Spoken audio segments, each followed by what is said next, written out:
Hey guys, তোমরা কেমন আছো? আশা করছি অনেক ভালো, সুস্থ এবং সাবধানে আছো। আমি সম্রাট, আমিও ভালো আছি। আর আমার চ্যানেল সম্রাট লাইফস্টাইলেতে তোমাদের সুস্বাগতম। আজকে সন্ধ্যাবেলায় ব্লগটা নিয়ে হাজির হয়েছি। ব্লগের টপিক হচ্ছে গিয়ে পরিশ্রমী সাফল্যের চাবিকাঠি। আমাদের পরিশ্রমী করে যেতে হবে।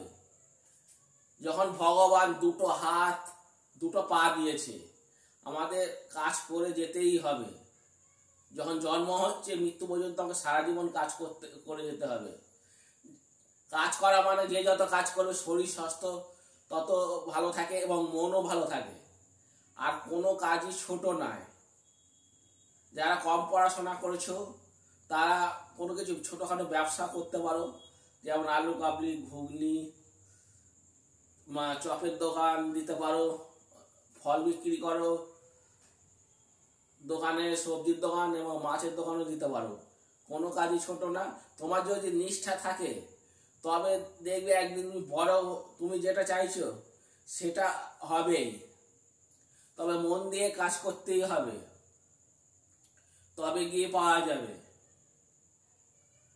আর আমরা পড়াশোনা করে, আমরা অনেক দূর পড়াশোনা এমএ পাস বিএ পাস করে যদি মনে করি যে আমি এই কাজ করব না ওই কাজ করব, তাহলে আর হবে না। এখন বর্তমানে চাকরির যা অবস্থা একদমই ভালো না। সেই কারণে কোনো যদি ছোটোখাটো ব্যবসা করো, দেখবে তুমি যেটা চাইছো সেটাই হবে। তবে কঠোর পরিশ্রম করে যেতে হবে, তবে ঠিক সাফল্য পাওয়া যায়। তবে নিজের মধ্যে সততা থাকতে হবে, আস্থা থাকতে হবে, ধৈর্য রাখতে হবে, যেটা পেশেন্ট বলে। আর কনফিডেন্স রাখতে হবে, সততা অ্যাটিটিউড নিজে ঠিক রাখতে হবে। তবে গিয়ে একদিন দেখবে তোমরা সাফল্যের চূড়ায় পৌঁছে গেছো।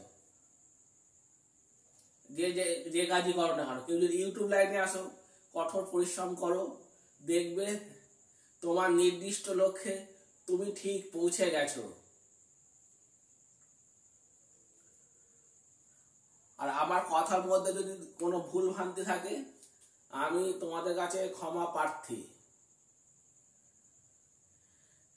অনেকে পড়াশোনা করে, অনেক বেশি বেশি করে, এমএ পাস বিএ পাস করে, কিন্তু চাকরি তারা পায় না। তারা হতাশায় ভোগে, ডিপ্রেশনে ভোগে। তাদের জন্য বলছি, তোমরা কোনো ছোটখাটো ব্যবসা করো, দেখবে তোমার মন ভালো থাকবে। আমরা যে পড়াশোনা করে যে ভালো কাজ পাবো এমন কোনো মানে নেই। কেউ দেখা যায় চপ বিক্রি করে সে বিশাল অবস্থা করে ফেললো। আর চাকরি তো আর পাওয়া যায়, ছোটোখাটো প্রাইভেটে চাকরি করছে কিন্তু কোনো কিছুই করতে পারছে না। পড়াশোনা তোমাকে অন্তত তুমি মাধ্যমিক পর্যন্ত পড়াশোনা করো বা উচ্চ মাধ্যমিক পর্যন্ত পড়াশোনা করো, সব থেকে ভালো হবে তুমি হাতের কাজ। তুমি যদি হাতের কাজ করতে পারো তাহলে কোনোদিনই ভাতের অভাব হবে না। দুমুঠো ডাল ভাত তো খেয়ে থাকতে পারবে। এখন চাকরির পরিস্থিতি খুবই খারাপ। বর্তমানে চাকরি আর পাওয়া যাবে না, যা কন্ডিশন হয়েছে। তাই আমিও বেশি দূর পড়াশোনা করতে পারি না। আমিও 12 ক্লাস পর্যন্ত পড়েছি। আমি রঙের কাজ করি। এই যে ঘরের যে রঙগুলো দেখছো, এই যে রঙগুলো, ওয়ালের রঙগুলো, সে আমি নিজে করেছি। কিন্তু আমি চাকরির থেকে লোকের বাড়িতে বাড়িতে গিয়ে রঙের কাজ করব, এটাই আমার কামনা বাসনা। আর ব্যবসা হচ্ছে কি নিজের স্বাধীন ব্যবসা। তুমি যখন খুশি আসবে তখন খুশি যেতে পারবে। এখন চাকরি করতে গিয়ে বাধা ধারা নিয়ম, এমন এমন চাকরি আছে তোমার 8 ঘন্টা 10 ঘন্টা 12 ঘন্টাও করতে হয়, যেগুলো প্রাইভেটে আছে। তোমাকে রস নিয়ে তোমার থেকে চিপে রস নিয়ে গেলে তবেই তোমাকে টাকা দেবে। তোমার যদি বলো তুমি উত্তর দাও, আমি করতে পারছি না, আমার শরীর খারাপ, তোমার 2 দিন করবে, তারপর দিন তোমাকে ভাগিয়ে দেবে, তাড়িয়ে দেবে। তাই বলছি, তোমার নিজের স্বাধীন ব্যবসা করো, কঠোর পরিশ্রম করো, তাহলে দেখবে একদিন তোমার গোলে পৌঁছাবে। সাফল্যই পরিশ্রমই হচ্ছে মোদ্দা কথা, হচ্ছে সাফল্যই হচ্ছে মোদ্দা কথা হচ্ছে পরিশ্রমই হচ্ছে সাফল্যের মূল চাবিকাঠি। এটাই জেনে রেখে আমাদের সারা জীবন নিজেকে নিকড়ে কাজ করে যেতেই হবে। তবেই দেখবে তুমি একজন সফল মানুষ এবং প্রতিষ্ঠিত মানুষ হতে পেরেছো। আর ব্লগটা যদি ভালো হয়ে থাকে তোমরা বেশি বেশি করে লাইক দেবে আর বন্ধুদের মধ্যে শেয়ার করে দেবে।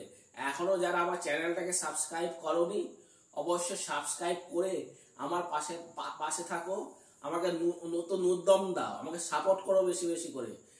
তবে আমি তোমাদের সামনে সুন্দর সুন্দর ব্লগ নিয়ে আসতে পারবো। তোমরা যদি না দেখো তাহলে আমিও হতাশায় ভুগবো।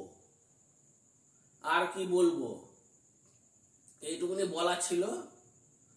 তোমরা ভালো থাকবে, সুস্থ থাকবে, সাবধানে থাকবে। আমি সম্রাট এখান থেকে বিদায় নিচ্ছি। Tata, bye bye. আর একটা কথা, নোটিফিকেশন বেলটা অন করে রাখবে, আমি যে কোনো ব্লগ ছাড়বো তোমাদের আগে পৌঁছাবে। এখানে শিখেছি। Tata, bye bye.